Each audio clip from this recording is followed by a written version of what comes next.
Koperasi Merah Putih.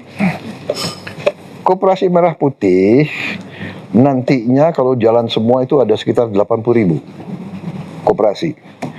80.000 koperasi itu kalau tidak salah sekitar 18 kali 80.000 berapa? 18 kali 80.000 1 juta. 40.000 1 juta berapa? 1,4 juta. 1,4 juta. It's another tambahan, ya kan? Siapa yang mengira kita bisa bikin 80.000 koperasi lengkap dengan gudang, lengkap dengan cold storage, lengkap dengan semua itu dalam 1 tahun?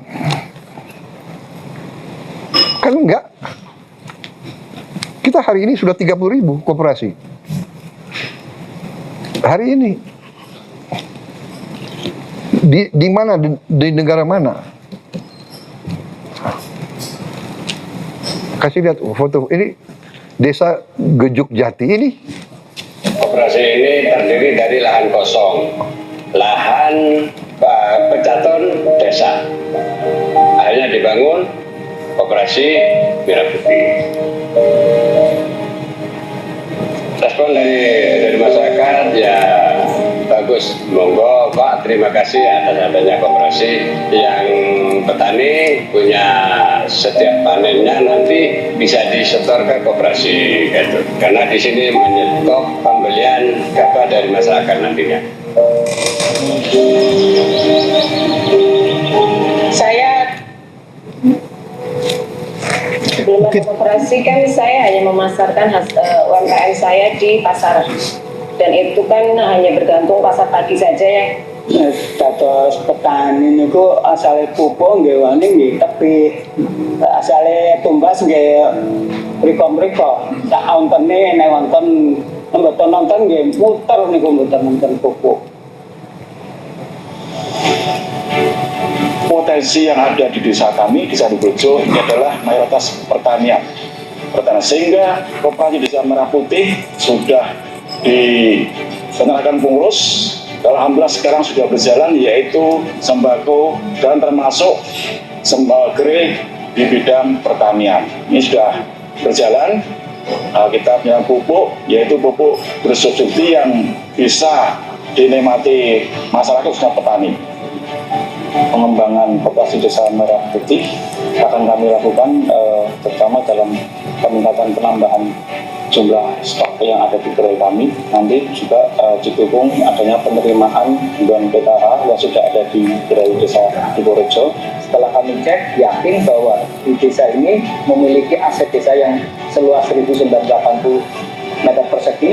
Kemudian setelah diadakan hasil musdesus, seluruh peserta hasil musyawarah seluruhnya, baik tokoh masyarakat, tokoh agama, tokoh pemuda, perangkat desa, sudah seluruhnya mendukung dalam kegiatan tersebut. Jadi ini banyak sekali ini ya. Kita sudah. Jadi saya mau kasih tahu juga gini. Anda tahu kenapa saya bangun ini? Karena berapa saat ini nih semua fasilitas yang kita berikan, ya. This is I think historical nanti. Saya yakin ini jadi studi kasus banyak negara. Anyway, Anda tahu kenapa? Karena waktu kita mau mulai, kita siapkan pupuk, kita siapkan apa, ada yang lapor ke saya, Pak, sulit Pak kita perbaiki nasibnya petani. Kenapa?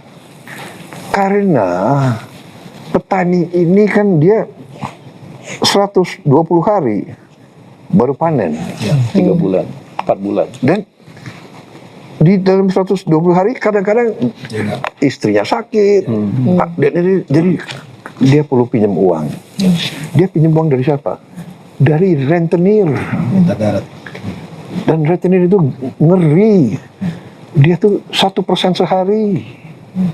Can you imagine? Gimana? Saya tanya, ini gimana caranya, Pak? Harus ada koperasi, Pak. Jadi koperasi itu bisa, kita bikin koperasi. Ini adalah apa ya? Ini adalah penindasan manusia ke manusia.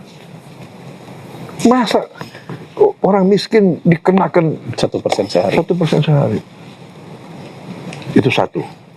Jadi sekarang dengan Koperasi Merah Putih kita akan siapkan kredit murah. Kredit murah. Saya tanya, sekarang pun mikro kredit ya 24%. 24%. Tetap tinggi. Orang miskin 24%. Maaf ya, pengusaha besar konglomerat berapa persen? 7, 8. Hah? 67% lah kalau Iya, kata paling tinggi 9% lah, 10% lah, katakanlah 12% lah, katakanlah ya. Rakyat kecil 20%, saya bilang tidak bisa. Nanti Koperasi Merah Putih harus di bawah itu. Kalau perlu 6% setahun. Bisa.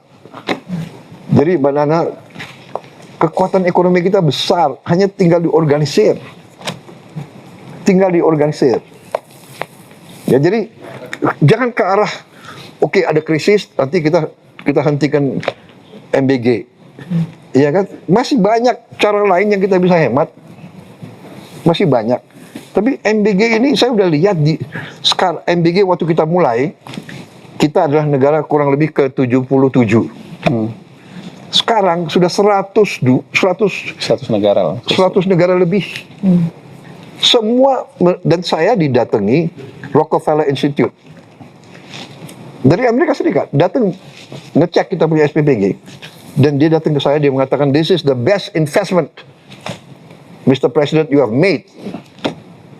The best investment. Do you know why?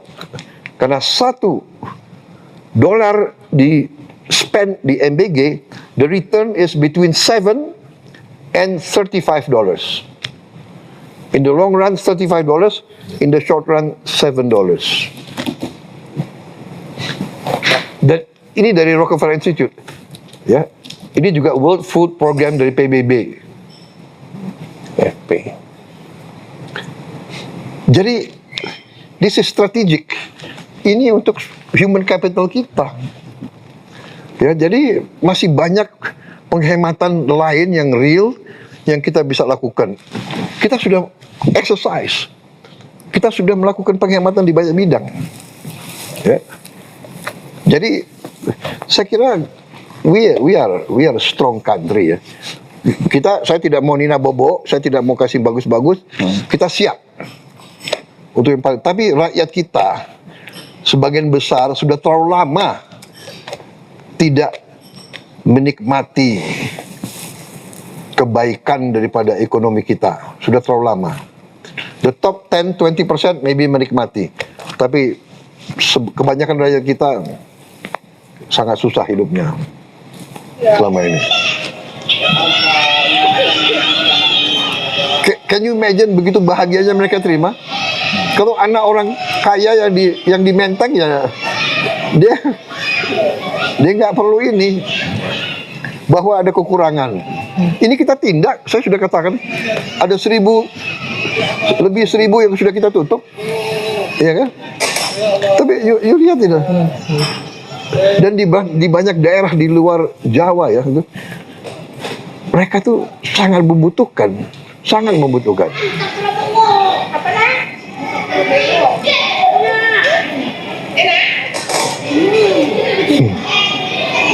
Tapi yang sedih kalau dia bungkus untuk bawa pulang, ya. Nah, tapi ini juga ya. Bagaimana kita harus yakinkan mereka cuci tangan kalau mau makan pakai tangan ini. Kita sudah bagi sendok-sendok plastik, tapi ya Biasa hilang Pak kalau nggak patah. Tapi Pak, tapi benar, pelanggaran kita kejar, ya kan? Tapi Pak, mungkin concernnya tuh begini Pak, karena tax ratio kita kan rendah Pak. Tax ratio terhadap GDP kita tuh hanya 9% sekarang. Sementara orang lihat bahwa pembiayaannya ini besar.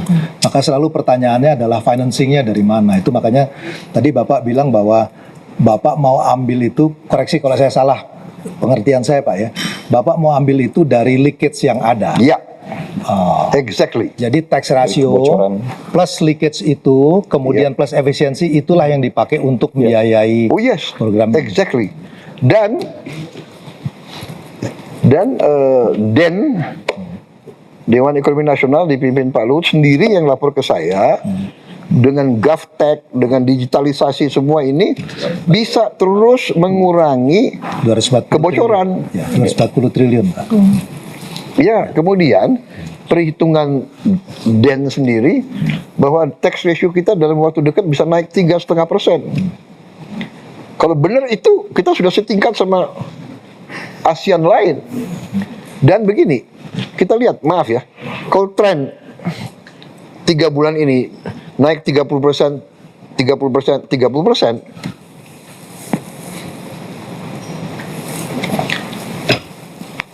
ini kita tax ratio kita lumayan itu nanti, ya. Jadi kalau kita bisa naik tax kita benar 30%, tiap bulan rata-rata 1 tahun ini 2026, wah itu berarti dari 9% kita ya benar sudah 12-13%. Cuman ini kalau saya nggak salah Pak, 30% ini gross, 23% tuh restitusinya Pak, harus dikembalikan. Jadi yang tumbuh tuh mungkin sekitar 7, kecuali kalau pemerintah tidak mengembalikan yang 23%. Ya tapi kan ada itu strategi nanti, kita kan hitung nanti. Ya. Tapi kita masih banyak dana-dana lain. Masih banyak dana-dana lain. Oke? Oke.